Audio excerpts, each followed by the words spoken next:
After Dad's tragic death, Mom betrayed me. She chose her new husband's family, put me up for adoption, and erased me from her life. My name is Helen Anderson, and I grew up in what I thought was the ideal American family. We weren't rich at first, but we were happy, just me, Mom, and Dad, living in our modest starter home. My father, James Anderson, was the hardest working man I've ever known. He built his transportation company from the ground up, starting with just 2 trucks and gradually expanding into a successful business. I remember how he'd sometimes come home covered in grease because he insisted on maintaining the trucks himself in the early days. Mom, Sarah is her name, though I can barely bring myself to call her that anymore, worked as a restaurant manager back then. She was actually good at her job, though she'd constantly complain about it. One day, James, she'd say during dinner, pushing food around her plate, "I want to be a proper housewife. All these late nights are killing me." Dad would just smile and pat her hand, promising her that soon she'd be able to quit, and he kept that promise. When I was 9, Dad's business really took off. He landed several major contracts, and suddenly we were moving into this beautiful 2-story house in one of the nicest neighborhoods in town. I got my own room, huge and bright with windows looking out over our backyard. I went wild with the decoration, pale purple walls, fairy lights everywhere, and this massive bookshelf Dad built himself. He spent an entire weekend on it, cursing under his breath when he thought I couldn't hear him, but beaming with pride when it was finally finished. Mom quit her job shortly after we moved, just like she'd always wanted. Instead of taking care of the house like she'd claimed she wanted to, she was barely ever home. It was always lunch with the girls, or just a quick shopping trip, or my salon appointment ran late. Dad didn't seem to mind. He was too busy with his company, though he always made time for me. Every Sunday was a day we'd go for ice cream, and he'd listen to all my stories about school and friends, as if they were the most important things in the world. The last time we had ice cream together was just before I turned 11. It was a bright spring day, and Dad was telling me about one of his drivers calling in sick. "Guess I'll have to do the run myself tomorrow," he said, finishing his cone. "Just like the old days." "Can I come with you?" I asked, excited at the prospect of a road trip with Dad. He chuckled and ruffled my hair. "Not this time, princess. It's just a quick overnight trip. I'll be back before you know it." I remember hugging him extra tight that evening before bed. "Love you, Dad," I said, not knowing it would be the last time I'd ever say those words to him. The next morning he left before dawn. Mom was still asleep, so Maria, our nanny, made his coffee and packed him a lunch. I heard him start his truck and pull out of the driveway. That was the last time I ever saw my father alive. The phone call came at 3:47 a.m. I know because I was awake, unable to sleep due to that strange feeling in my stomach. I heard Mom scream from her bedroom, followed by the sound of something breaking, probably her bedside lamp. The next few hours are a blur in my memory. Police officers in our living room, Maria holding me tight while Mom paced back and forth talking on the phone. Words like massive collision and died instantly, floating around me like dark butterflies. Dad's truck had collided with a semi that had jackknifed across the highway. They said he didn't suffer, as if that was supposed to make it better somehow, but nothing made it better. Nothing could bring back my father. The funeral is mostly a haze in my mind. I remember staring at the closed casket, not really believing Dad was inside. Mom put on quite a show, wailing and practically throwing herself across the casket at one point. Looking back now, I realized how theatrical it all was, but at 11, I thought that's just how adults handled grief. It was at the funeral that I met Uncle Robert and Aunt Patricia for the first time. They looked so much like strangers, yet Uncle Robert had Dad's eyes. The same kind crinkly corners when he tried to smile at me through his tears. "Helen," he said, kneeling down to my level, "I'm your father's brother. I'm so sorry we're meeting like this. Why haven't I met you before?" I remember asking, direct as only kids can be. A shadow crossed his face. "Your father and we had a disagreement many years ago, but none of that matters now. I had to come say goodbye to my little brother." After the funeral, Mom's grief evaporated like morning dew. Within weeks, she was meeting with Dad's lawyers, taking control of his company, and acting like she knew the first thing about running a transportation business. She started throwing around terms like restructuring and modernization, but it was obvious she was just making things up as she went along. I spent most of my time with Maria, who would shake her head sadly whenever Mom came home with shopping bags from expensive stores. "Your mother's spending money like water," Maria muttered one day while making my lunch. "Those poor drivers haven't been paid properly in weeks." She was right. Dad's employees started quitting one by one. These were men and women who'd worked for him for years, some since the beginning. I remembered their names, their faces, how they used to bring me little presents from their roots. Now they were leaving, unable to feed their families on promises and excuses. 6 months after Dad's death, Mom sold what was left of his company for a fraction of what it had been worth. She acted like she'd made some brilliant business decision, but everyone knew the truth. She'd run Dad's life's work into the ground. After the sale of Dad's company, Mom was rarely home, always out somewhere, and I spent most of my time with Maria. She'd started teaching me Spanish, saying it would come in handy someday. I spent a lot of time at the library after school. It was better than coming home to an empty house. Mom would breeze in late at night, sometimes smelling of wine, barely acknowledging my existence. "Oh, you're still up," she'd say, as if surprised to find me in my own home. Then she'd disappear into her room, and I wouldn't see her again until the next evening, if at all. Then came that Sunday night. I was doing homework in the kitchen when Mom burst through the door, giggling like a teenager. She wasn't alone. "Helen, sweetie," she called out, her voice thick with fake enthusiasm. "Come meet Richard." Richard was tall and wore an expensive suit that somehow still looked cheap. His smile didn't reach his eyes when he looked at me. "Helen," Mom said, clutching Richard's arm like a lifeline. "Richard and I got married last weekend. He's your new father. We're going to be a proper family again." "I already had a proper family," I said, my voice shaking. "I already have a father." Richard's fake smile disappeared. "Listen here, young lady," he said, his voice stern. "Your mother and I are married now. You need to accept that and show some respect." "You're not my father," I spat back. "You'll never be my father. See what I mean?" Richard turned to Mom. "Difficult child needs discipline." But Richard moving in was just the beginning. Within a week, his mother, Gloria, his sister, Janet, and his 12-year-old niece, Madison, had all moved in too. They took over the house like an invading army, rearranging furniture and changing the decor Mom and Dad had picked out together. Mom didn't seem to mind. She and Janet became instant best friends, spending hours shopping and gossiping. Gloria took over the kitchen, complaining about Maria's cooking until Mom fired her. I lost the only person who still cared about me in that house. Then came the final blow. I came home from school one day to find Madison in my room that Dad had built the bookshelf in, my room with the purple walls and fairy lights. "What are you doing?" I demanded. "Aunt Sarah said I could have this room," Madison smirked. "It's bigger than the guest room, and I need space for all my things." "Get out," I screamed. "This is my room." "Not anymore," she taunted, throwing my books off the shelves. "Your mom says you're moving to the small room down the hall." I lost it. I lunged at Madison, and we both went down in a tangle of arms and legs. I pulled her hair while she scratched at my face, both of us screaming. Richard and Mom ran in, pulling us apart. "Helen," Mom shrieked, "how dare you? Go to your new room right now." "No, this is my room. Dad gave it to me." Richard grabbed my arm roughly. "Your father is dead," he snarled. "This is my house now, and you'll do as you're told." They locked me in the small guest room for 2 days, only letting me out for school and bathroom breaks. My books and things were piled in boxes in the corner. Dad's bookshelf was thrown out with the trash. Through the wall, I could hear Madison playing music in my old room and Mom laughing with Janet downstairs like nothing was wrong. A few weeks after the room incident, I was heading to the bathroom late at night when I heard voices from downstairs. I crept to the top of the stairs, staying in the shadows. "The girl is becoming more difficult every day," Richard was saying. "She's disrupting our family harmony. Have you considered finding her another home?" My heart stopped. "Another home? You mean adoption?" Mom asked, and my blood ran cold at how thoughtful she sounded. "I suppose that could work. She's still young enough. It would be better for everyone," Janet added. "Madison's afraid of her after that attack, and honestly, she doesn't fit in here anymore." I ran back to my room, buried my face in my pillow, and told myself they couldn't mean it. Mom wouldn't give me away. She couldn't.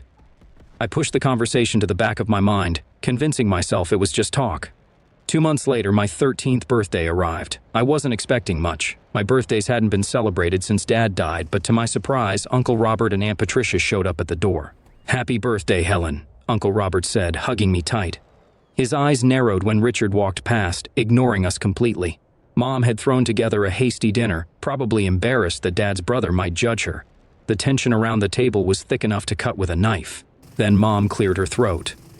"Actually, Robert, Patricia, I'm glad you're here. There's something I need to discuss." Something in her tone made my stomach clench. "Helen isn't happy here," Mom continued, not looking at me. "And frankly, we're not happy either. She doesn't fit in with our new family dynamic. I've decided to put her up for adoption." The words hit me like a physical blow. The conversation I'd overheard hadn't been just talk after all. "I thought since you and Patricia don't have children of your own," Mom continued, her voice casual as if she were discussing the weather, "you might want to take her. If not, I'll start looking for other families." The room spun. I couldn't breathe. On my birthday, she was giving me away. On my birthday.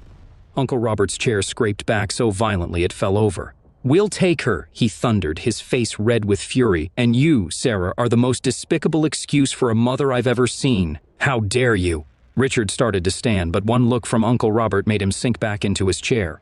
"Patricia," Uncle Robert said, his voice gentler. "Help Helen pack her things. We're leaving now." Aunt Patricia wrapped an arm around my shaking shoulders and led me upstairs. We packed quickly, throwing my clothes and few remaining possessions into bags. I was crying so hard I could barely see. "It's going to be okay, sweetheart," Aunt Patricia kept whispering. "We've got you now." I walked out of that house without looking back at Mom. She didn't try to stop me, didn't try to say goodbye. The last thing I heard as Uncle Robert closed the car door was Madison asking if she could have my new room too. The transition wasn't easy at first. I'd wake up in my new room at Uncle Robert and Aunt Patricia's house, momentarily confused about where I was. But then I'd smell Aunt Patricia's coffee and bacon wafting up from the kitchen and remember that I was home. My real home. The adoption process moved quickly. Mom signed away her rights without hesitation, which hurt at the time but eventually felt like a blessing. Uncle Robert and Aunt Patricia became Mom and Dad on paper, making official what was already true in my heart. "Helen," Uncle Robert said one morning over breakfast, "we enrolled you in Riverside Prep. It's a better school than your old one, and we think you'll like it there." I did like it there. Without the constant stress of my old home life, I started doing better in classes.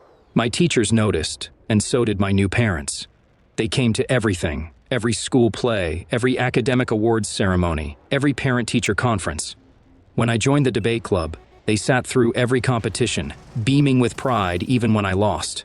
They encouraged me to try new things: piano lessons, summer science camps, volunteering at the local animal shelter. They supported it all, not just with money, but with genuine interest and involvement. The pain of my mother's rejection faded gradually, replaced by the warm certainty of being truly loved. I stopped thinking about her, stopped wondering if she ever thought about me. My new life was too full, too happy for those old hurts to matter anymore. High school graduation came, and I had the loudest cheering section in the audience, not just Uncle Robert and Aunt Patricia, but their whole extended family who had embraced me as their own. "We have something to tell you," Aunt Patricia said at my graduation dinner.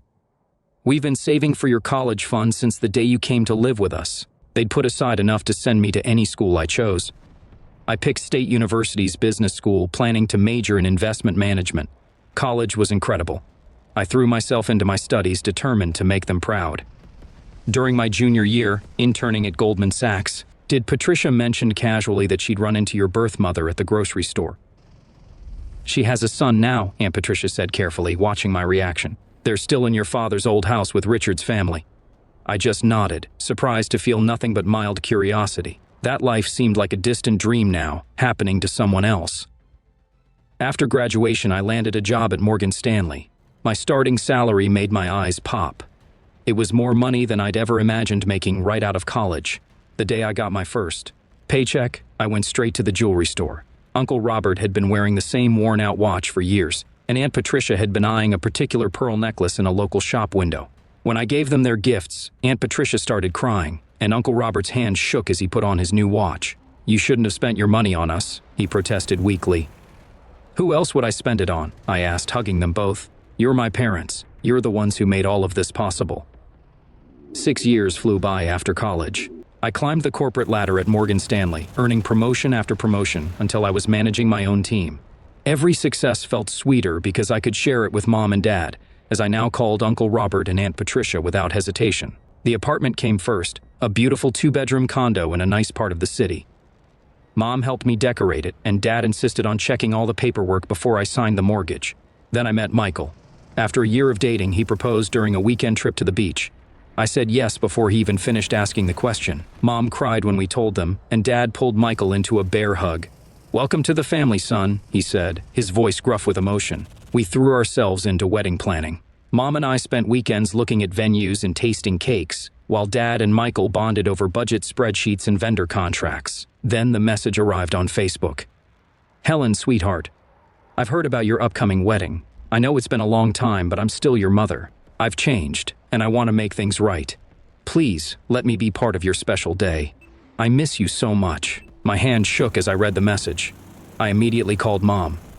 "I saw Sarah yesterday," Mom said quietly when I told her about the message at the grocery store. "She didn't ask about you, not once. But when I mentioned how successful you've become, how you're getting married, well, her eyes lit up in a way I didn't like." Mom hesitated before continuing, "There's more.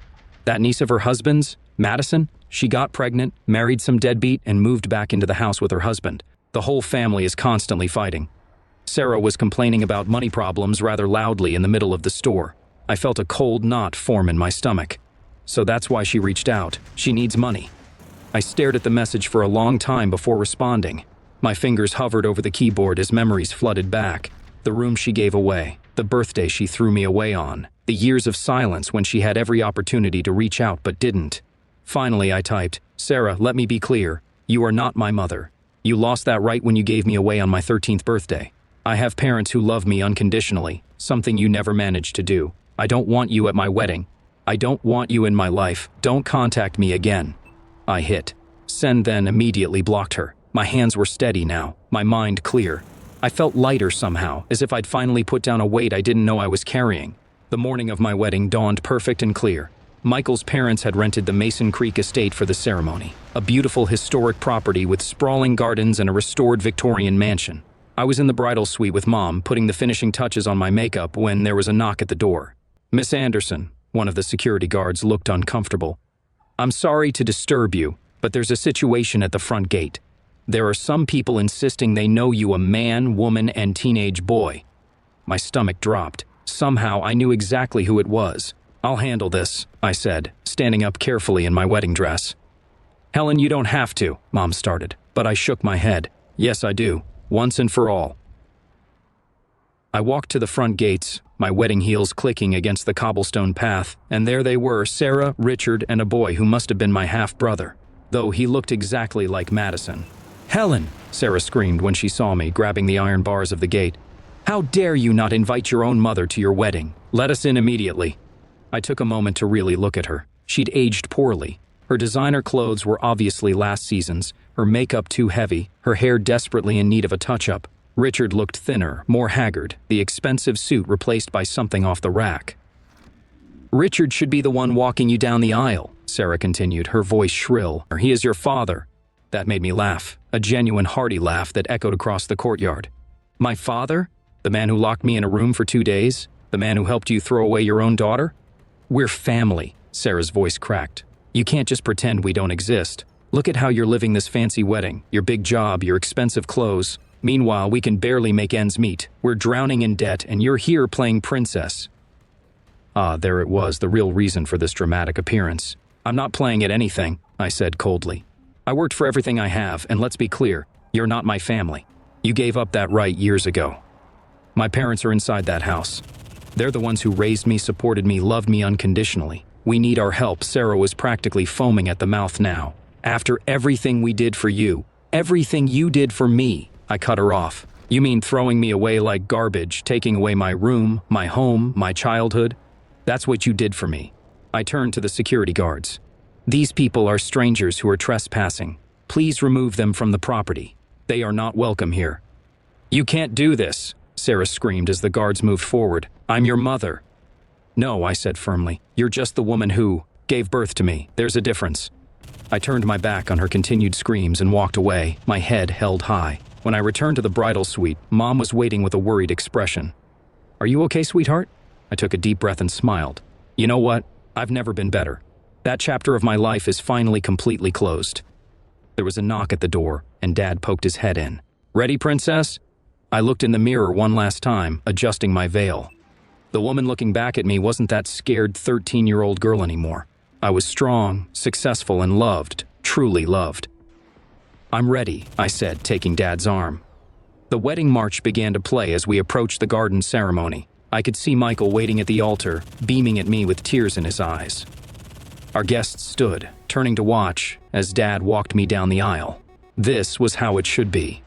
The man who taught me to drive, who helped me with my college applications, who showed me what a father's love really means, was the one giving me away. The ceremony was perfect. Michael and I exchanged our vows under a blue sky surrounded by flowers and the people who truly loved us. When he kissed me for the first time as my husband, our guests erupted in cheers. The reception lasted well into the night. Dad gave a touching speech that had everyone crying, then made everyone laugh with embarrassing stories from my college years. Mom danced with Michael, while I danced with Dad, and I couldn't stop smiling. That was 6 months ago. Michael and I just got back from our honeymoon in Greece, and life has settled into a wonderful new normal. Sometimes people ask me about my real parents, and I tell them truthfully that my real parents are the ones who chose me, who loved me, who shaped me into the person I am today. I don't know what happened to Sarah and her family after the wedding, and honestly, I don't care. I heard through the grapevine that they had to sell Dad's old house, but that's not my concern anymore. That part of my life is over. My story isn't about being abandoned or betrayed. It's about finding your real family, the people who love you, not because they have to, but because they want to. It's about choosing happiness over bitterness, forgiveness over anger, and moving forward instead of looking back. I'm Helen Anderson Mitchell now, and I couldn't be happier with the way things turned out. Every morning I wake up next to a man who loves me completely. And every Sunday we have dinner with the parents who chose me and never let me go.